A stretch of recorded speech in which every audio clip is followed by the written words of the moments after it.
बातमी आहे वैष्णवीबाबतची। तिच्या आत्महत्येप्रकरणी सासरा राजेंद्र हगवणेला अटक करण्यात आली। वैष्णवीचा दीर सुशील हगवणेला ही अटक करण्यात आली। 7 दिवसांनंतर राजेंद्र हगवणे आणि सुशील या दोघांनाही अटक करण्यात आलेली आहे। काल तिचं 9 महिन्यांचं बाळ तिच्या आईवडिलांकडे सुपूर्द करण्यात आलं, कसपटे कुटुंबियांकडे सुपूर्द करण्यात आलं आणि त्यानंतर आता राजेंद्र आणि सुशील हगवणे या दोघांनाही अटक करण्यात आलेली आहे। सासरा आणि दीर आहेत हे दोघेही वैष्णवीचे। ते गेल्या आठवडाभर तिची आत्महत्या झाली त्या दिवसापासून फरार होते। अखेर त्यांना आता अटक करण्यात आलेली आहे। या प्रकरणात आता वेगानं पोलिसांकडून कारवाई सुरू झाली। अपडेट्स घेऊयात आमचे प्रतिनिधी सागर आव्हाड यांच्याकडून। सागर, अत्यंत वेगानं आता कारवाई या प्रकरणात सुरू झाली असं म्हणावं लागेल। नक्कीच गेले 15 दिवसापासून राजेंद्र हगवणे आणि सुशील हगवणे हे फरार झालेले होते। यातील 3 आरोपींना अटक करण्यात आलेली आहे। मात्र काल मुख्यमंत्री देवेंद्र फडणवीस यांनी पोलिसांना सूचना दिलेल्या होत्या की हे जे आरोपी जे आहेत त्यांना कुठल्याही परिस्थितीमध्ये अटक करा। त्यानंतर वाकड पोलिसांनी एक टीम तयार केली आणि त्यांचा शोध घेतला। मुळशी तालुक्यातील एका खेडेगावामध्ये दोघेही लपून बसलेले होते। आज पहाटेच्या सुमारास या दोघांनाही बावधान पोलिसांनी अटक केलेली आहे आणि या दोघांची चौकशी बावधान पोलीस स्टेशनमध्ये सध्या सुरू। यातील सर्व आरोपी अटक आहेत, मात्र त्यांना मदत करणाऱ्यांचाही शोध सुरू आहे। त्याच बाबत विचारायचं होतं, त्या सगळ्यांना कधीपर्यंत अटक होऊ शकते, त्यांच्या बाबतची माहिती पोलिसांपर्यंत पोहोचली आहे का? नक्कीच हगवणे कुटुंबियांना मदत करणाऱ्यांवरती गुन्हे दाखल व्हायला सुरुवात झालेली आहे। जर काल पाहिलं आपण तर चव्हाणवरती धमकावल्या प्रकरणी मार्गी पोलीस स्टेशनमध्ये गुन्हे दाखल आहे। त्याचबरोबर जे पीडीसीसी बँकेचे उपाध्यक्ष आहेत सुनील चांदेरे, त्याचबरोबर कांबळे आणि त्यांना इतर साथीदार जे आहेत त्यांची चौकशी बावधान पोलिसांनी केलेली आहे आणि ते जर गुन्ह्यामध्ये बसत असतील किंवा त्यांनी मदत केलेली असतील तर त्यांच्यावरही कायदेशीर कारवाई केली जाईल अशी माहिती पोलीस उपायुक्तांनी दिलेली आहे। त्यामुळे आता पुढील कारवाई जी आहे ती सुरू आहे। ठीक, धन्यवाद संपूर्ण माहितीसाठी सागर। तर अत्यंत महत्त्वाची अपडेट आहे या बातमीतली। राजेंद्र हगवणे आणि सुशील हगवणे या दोघांनाही अटक करण्यात आलेली आहे। 7 दिवसांनंतर त्याला बेड्या ठोकण्यात आल्यात।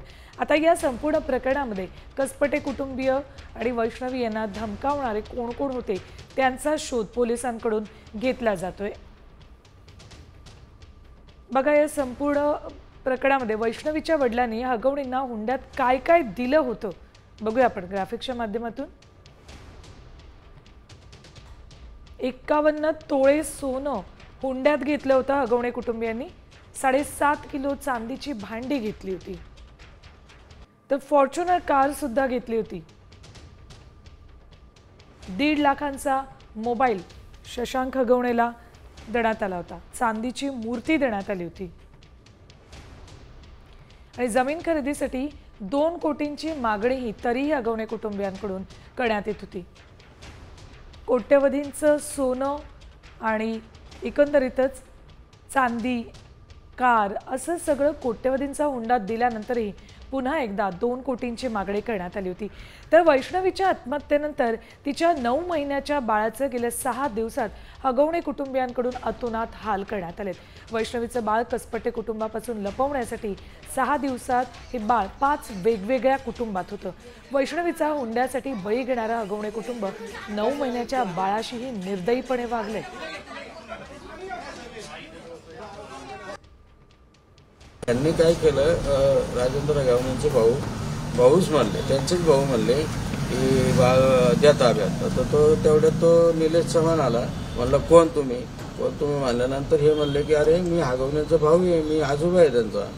तर म्हणतो मी कोण आजोबा काय ओळखत नाही, निघा इथून खाली। आणि सारखं कमरेला रिव्हॉल्वर होती तर ते सारखं असं दाखवायचा, शर्टवर करायचा आणि ते रिव्हॉल्वर दाखवायचं। मग आता आमचे भाऊ ते जरा थोडे घाबरले, म्हणले ठीक आहे, म्हणले आम्ही काही बाळाला त्यांचंच यांनी सांगितलं म्हणून आम्ही आलो, त्याची हिंसाळ होती म्हणून न्यायला आलो आम्ही। आणि आजही आता गेले तर तिथं बाळ नाही आहे। पिरंगुट या ठिकाणी पवळे हे त्यांचं कोणाकडे दिलेलं आहे, त्याचा मित्र कोण पवळे का पाहुणे मला नाही माहिती, पण ते पिरंगुटमध्ये बाळ पळवले असं लक्षात आलं। तर वैष्णवीच्या वडिलांनी आत्याच्या निलेश चव्हाणचं नाव घेतले, त्याच निलेश चव्हाणवर अखेर गुन्हा दाखल झालेला आहे। वैष्णवीचं बाळ ताब्यात घेतल्याचा त्याच्यावर आरोप आहे। कसपटे कुटुंबाला बंदुकीचा धाक दाखवल्याचा त्याच्यावर आरोप आहे। वैष्णवीच्या माहेरच्यांना धमकावल्यानं त्याच्यावर गुन्हा दाखल करण्यात आलाय। वैष्णवी हगवणेच्या आत्महत्येनंतर तिचं बाळ बेकायदेशीररित्या ताब्यात घेतलेल्या निलेश चव्हाण विरोधात पुणे पोलिसांनी गुन्हा दाखल केलाय। वैष्णवीच्या माहेरचे कसपटे कुटुंब बाळ परत मागायलाही गेले होते, पण निलेश चव्हाणनं त्यांना बंदुकीचा धाक दाखवल्याचा आरोप आहे। मुख्यमंत्र्यांनी या प्रकरणी तात्काळ तपास करून बाळाचा शोध घेण्याचे निर्देश पोलीस आयुक्तांना दिले होते। अखेर तब्बल 3 दिवसांनी अज्ञात व्यक्तीने हे बाळ कसपटे कुटुंबियांच्या हाती सोपवले।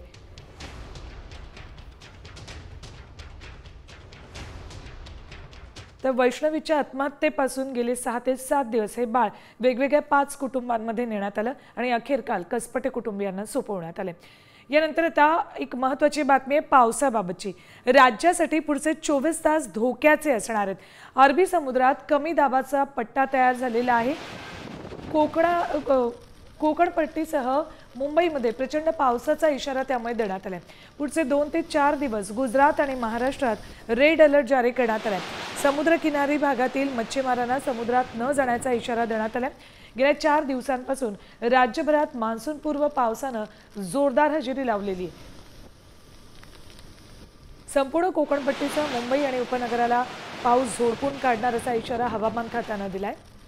अरबी समुद्रामध्ये कमी दाबाचं क्षेत्र सक्रिय झालंय, त्यामुळे चक्रीवादळही धडकणारे अशा 2 गोष्टी घडतात। त्यामुळे रायगड आणि रत्नागिरीसह किनारपट्टी भागाला अलर्ट जारी केलाय। रायगड रत्नागिरीला रेड अलर्ट जारी केलाय। 2-3 दिवसात मान्सून केरळमध्ये दाखल होतोय। तर किनारपट्टी भागामध्ये मच्छीमारांना न जाण्याचा इशाराही देण्यात आलाय।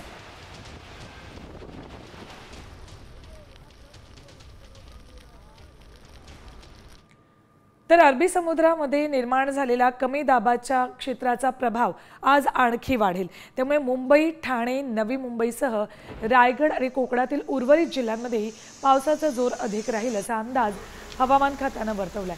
संपूर्ण उत्तर कोकण किनारपट्टीला हवामान विभागाकडून ऑरेंज अलर्ट देण्यात आलाय, तर रायगड आणि रत्नागिरी या 2 जिल्ह्यांना रेड अलर्ट जारी करण्यात आलाय। मुसळधार पावसाची शक्यता वर्तवली, त्यामुळे मासेमारीसाठी मच्छीमारांनी समुद्रात उतरताना खबरदारी घ्यावी असं आवाहन करण्यात आलेलं आहे।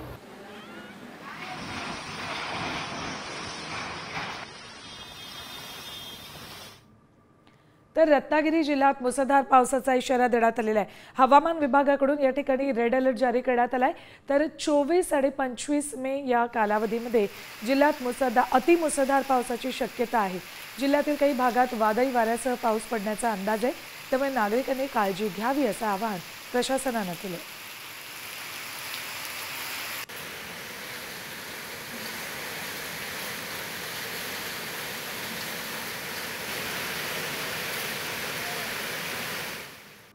तर इकडे लातूर जिल्ह्याला अवकाळी पावसानं झोडपलंय। औसा, रेणापूर, चाकूर, अहमदपूर, निलंगा, उदगीर या तालुक्यांमध्ये मुसळधार पाऊस झालाय। औसा शहरात नागरिकांच्या घरांमध्ये पाणी शिरले, त्यामुळे घरातील साहित्याचं नुकसान झालंय। अचानक आलेल्या पावसामुळे जनजीवन पुरतं विस्कळीत झालेलं आहे। गेले 9 दिवस लातूर जिल्ह्यात पाऊस बरसतोय।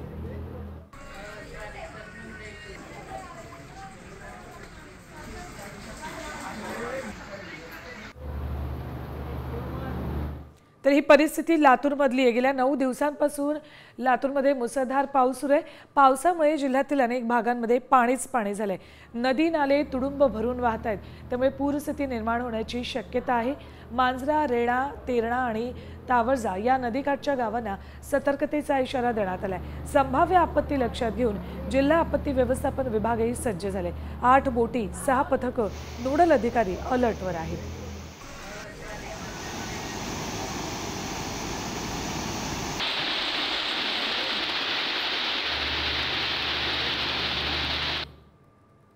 यानंतर बातम्या पावसाबाबतच्याच बघणार आहोत, मात्र थोडक्यात।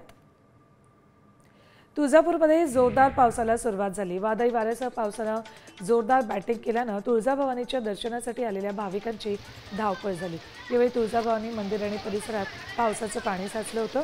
3 दिवसांपासून पावसानं जिल्ह्याला चांगलं झोडपून काढलंय।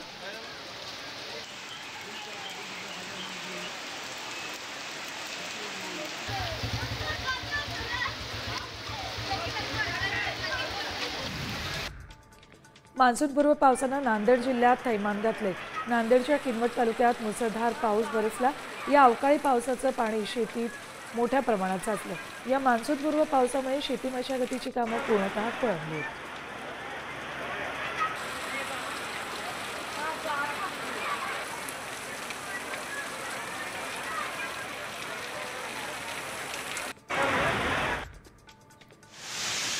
बुलढाण्यातील सर्वच तालुक्यांमध्ये वादळी वाऱ्यासह मान्सूनपूर्व पावसानं जोरदार हजेरी लावली आहे। त्यामुळे अनेक भागांमध्ये वीज पुरवठा खंडित झालाय। सलग 5व्या दिवशी जिल्ह्यात पाऊस सुरू आहे। दरम्यान वातावरणातील तापमानात कमालीची घट झाली आहे।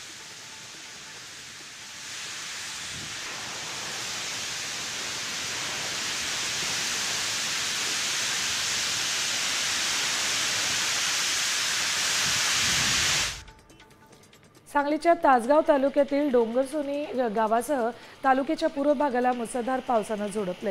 या पावसानं डोंगरसोनी आणि परिसरातील ओढे नाले तुडुंब भरून वाहू लागलेत। या पावसानं शेतकरी सुखावलाय। खरीपाच्या कामांना गती येणार आहे।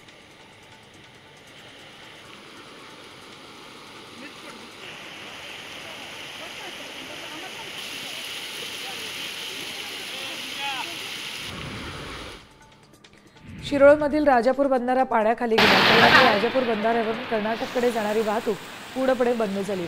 वळवाच्या पावसानं शिरोळमध्ये पाणी झाल्याचं दिसतं। राजापूर बंधारा इथे कृष्णा नदीची पातळी 17 फुटांवर पोहोचली।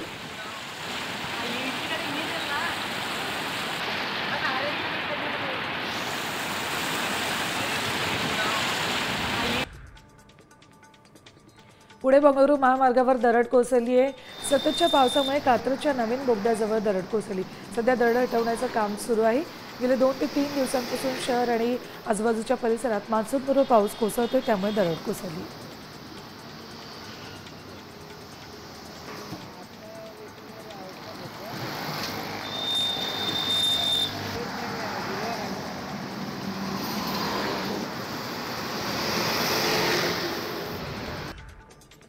मंत्री अतुल सावेंनी पुण्यातल्या फुलेवाड्याची पाहणी केली। मुसळधार पावसामुळे फुलेवाड्याचा छोटा भाग निखळला होता। बिडेवाड्याप्रमाणे फुलेवाड्याचा प्रस्ताव पण मार्गी लागेल असं आश्वासन यावेळेला सावेंनी दिलं।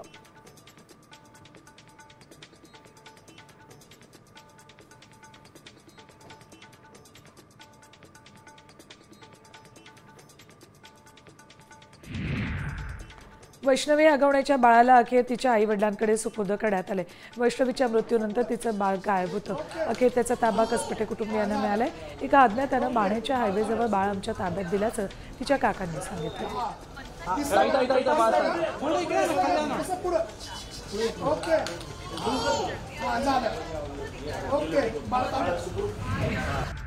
वैष्णवीचं बाळ कुशीत आलं, त्याचा आनंद असल्याची प्रतिक्रिया तिच्या आईवडिलांनी सामतेविषयी बोलताना दिली।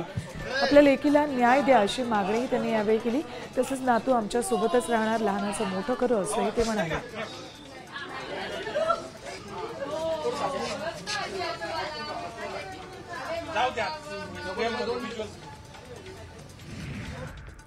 वैष्णवीचा नवरा शशांककडून आगवणे यांची मोठी सून मयुरीलाही मारहाण करण्यात येत होती। याबाबतच्या सीसीटीव्ही साम टीव्हीच्या हाती लागले। आगवणे कुटुंबाच्या छळाचे पुरावे यातून समोर आलेत। मयुरी ही मृत वैष्णवीची मोठी जाऊ होती। या प्रकरणी पौड पोलिसात गुन्हा दाखल झाला।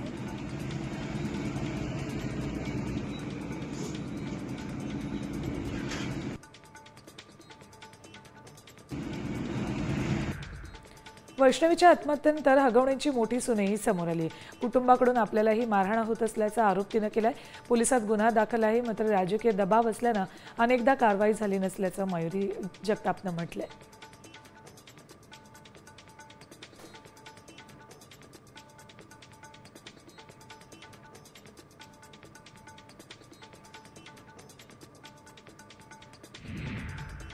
खासदार सुप्रिया सुळे यांनी मयुरी जगताप हिच्याशी फोनवर संवाद साधलाय। यावेळी मयुरीचा अभिमान असल्याची प्रतिक्रिया देत तिला धीर देखील दिलाय। तुम्ही वयानं लहान असूनही ज्या हिमतीनं सर्व समोर आणलं त्याचा आपल्याला अभिमान आहे असंही यावेळी सुप्रिया सुळे म्हणाल्या।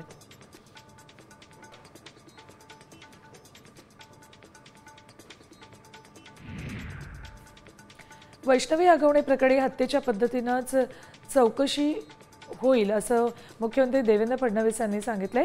वैष्णवीची ऑडिओ क्लिप तिच्या माहेरच्यांचं म्हणणं यावेळी लक्षात घेऊन चौकशी करणार असल्याचं त्यांनी म्हटलंय।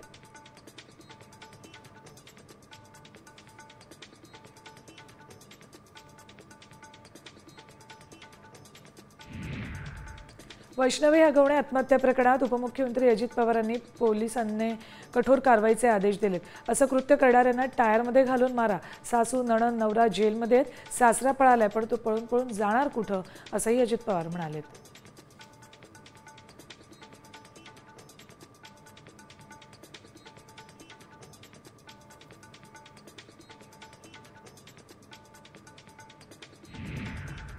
वैष्णवी हगवणे आत्महत्या प्रकरणात आरोपींना शिक्षा झालीच पाहिजे, हीच आमची भूमिका आहे, असं खासदार सुप्रिया सुळे यांनी म्हटले। ही घटना महाराष्ट्राला शोभणारी नाही, आरोपींना तात्काळ अटक करावी अशी मागणीही सुळेंनी केली। तसंच या प्रकरणात अजितदादांचा काहीही संबंध नाही असंही त्या म्हणाल्या।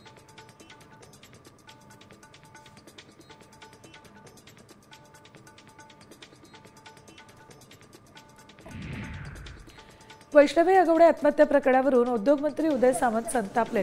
जर ही आत्महत्या नसून हत्या असेल तर कठोरात कठोर कारवाई झालीच पाहिजे, असं वक्तव्य त्यांनी केले। नेतेगिरीच्या आड गुन्हेगारी लपवण्याचा काळ गेला, अन्याय करणाऱ्यांना माफी नाही असंही त्यांनी म्हटलंय।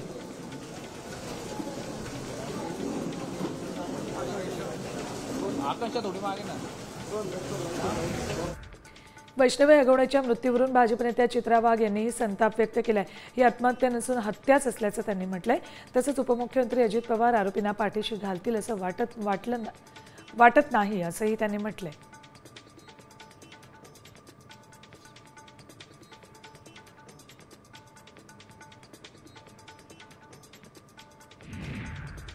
ठाकरे गटाच्या सुषमा अंधारेने तर महिला आयोगाला आज धारेवर धरले।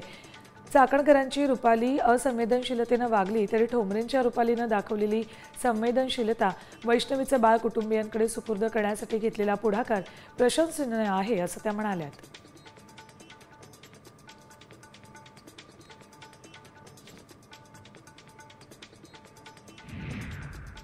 वैष्णवी हगवणे आत्महत्या प्रकरणी घटना अतिशय दुर्दैवी असल्याची प्रतिक्रिया मंत्री अतुल सावेंनी दिली। मुख्यमंत्र्यांनी कठोर कारवाईच्या सूचना दिल्यात, त्यानुसार आरोपींवर कारवाई होणार असंही सावे म्हणाले। ते पुण्यात फुलेवाड्याच्या पाहणी दरम्यान बोलत होते।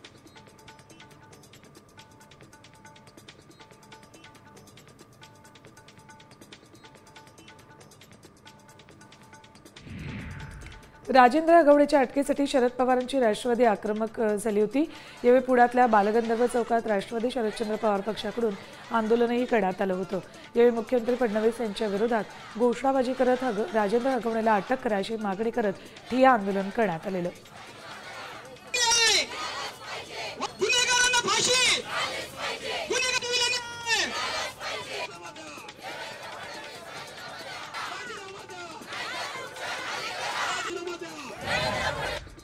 वैष्णवी हगवणे मृत्यू प्रकरणी दोषींवर कठोर कारवाईसाठी शिंदे गट आक्रमक झालाय। शिवसेना शिंदे गटाच्या महिला आघाडीच्या शिष्टमंडळानं महाराष्ट्राच्या पोलीस महासंचालक रश्मी शुक्लांची भेट घेतली। यावेळी शीतल म्हात्रे, संध्या दोशी आणि इतर महिला पदाधिकाऱ्यांनी पोलिसांनी कठोर कारवाई करावी अशी मागणी केली। या प्रकरणात आरोपींवर योग्य ती कारवाई व्हावी।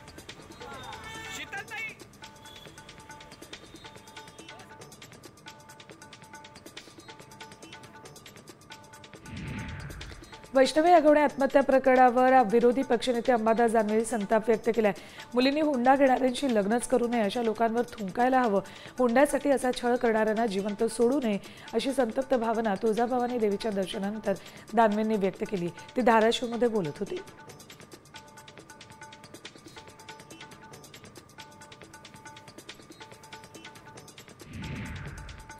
इथे एक ब्रेकिंग न्यूज येते। विद्यार्थ्यांनो, 11वी प्रवेशाची वेबसाईट 4 दिवस बंद राहणार आहे। तुम्हाला 11वीचा प्रवेश घ्यायचा आहे, त्यामुळे तुमच्यासाठी महत्त्वाची बातमी आहे।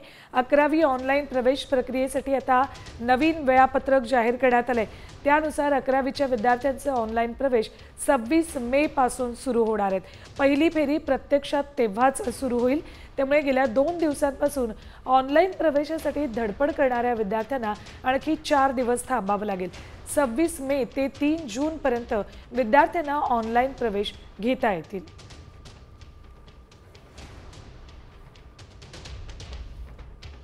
आणखी एक महत्त्वाची बातमी, ट्रम्प प्रशासनानं आता विद्यार्थ्यांना धक्का दिलाय। हार्वर्ड विद्यापीठाची आंतरराष्ट्रीय विद्यार्थ्यांना प्रवेश देण्याची पात्रता रद्द करण्यात आली। गृह सुरक्षा विभागाकडून विद्यापीठात सुरू असलेल्या चौकशीचा भाग म्हणून हे पाऊल उचललंय असं प्रशासन म्हणतंय। विद्यमान परदेशी विद्यार्थ्यांना स्थलांतर करावं लागेल किंवा मग त्यांचा कायदेशीर दर्जा गमवावा लागेल असंही यावेळेला प्रशासनाकडून सांगण्यात आलंय. हार्वर्ड विद्यापीठात आता परदेशी विद्यार्थ्यांना प्रवेश मिळणार नाहीये.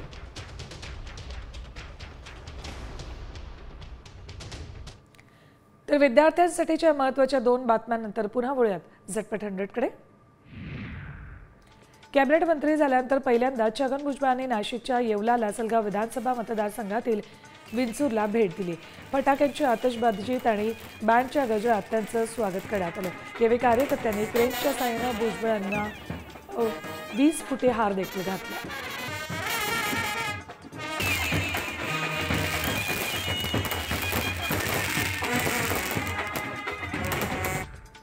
मुंबई महापालिका तसंच ठाणे, भिवंडी, निजामपूर भागामध्ये पाणी पुरवठ्यावर परिणाम होणार आहे.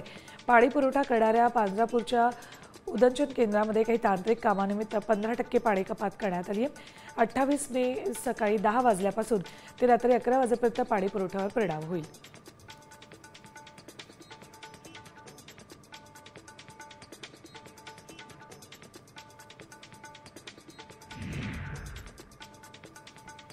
कल्याणमधील जमीनदोस्त झालेल्या सप्तशृंगी इमारतीमधील रहिवाशांनी पायी मोर्चा काढलाय. आमचं पुनर्वसन करा या मागणीसाठी तिसगाव ते केडीएमसी हा मोर्चा काढण्यात आला. या रहिवाशांची तात्पुरती व्यवस्था शाळेत केली, मात्र शाळेत कधीपर्यंत राहणार असा सवाल पाणावलेल्या डोळ्यांनी या कुटुंबियांनी विचारलाय.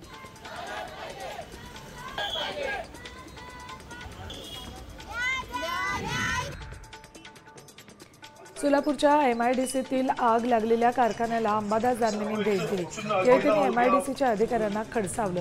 अग्निशमनची स्वतंत्र यंत्रणा इथे का नाही, अद्याप गुन्हा दाखल का केला नाही असे प्रश्न दानवेंनी विचारलेत. आगीत होरपळून 8 जणांचा मृत्यू झाला असून पीडित कुटुंबियांची देखील दानवेंनी भेट घेतली.